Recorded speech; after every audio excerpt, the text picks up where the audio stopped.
বাবা আইছো তুমি? ভাত খাইছো?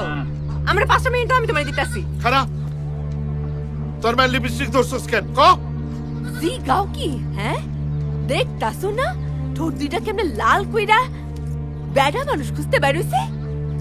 এই লাইলি কথাবার্তা সাবধানে কয়ে দিলাম আমি কোনো বেড়া মানুষ খুঁজতে যাই নাই, গেছিলাম শুটিং দেখতে।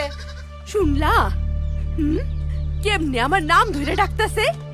এই জন্যই তোমারে আমি কইছিলাম ওরে খালার বাড়ি থেকে আননের কোনোই দরকার নাই। তুমি তো আমার কোনো কথাই শুনলা না। এখন দেখো তোমার সামনে আমারে কেমন অপমান করে, আর তুমি যখন এই বাড়িতে না থাকো তখন আমার সাথে কেমন ব্যবহার করে এবার বুঝো। কি বুঝবো? হ্যাঁ বুঝবো না কি? বাবা যখন না থাকে তখন কি করস কমু কমু না? বাবা না থাকলে তুই যে মদন চাচা লাগে বিলের পরে হাওয়া খাইতে যাস। কি কইলি তুই আমার বোন নামে বদনাম করস, নিজে তো স্বর্ণ মেনশন ঘরে চাপাস তোর এসকামি। আমি কোনো দোষ করি নাই, অন্যায় করছে তোমার এই বউ। তোমার বউ একটা বদমাশ মহিলা। তোরে আমি এসকামি তোরে এসকামি মাইয়া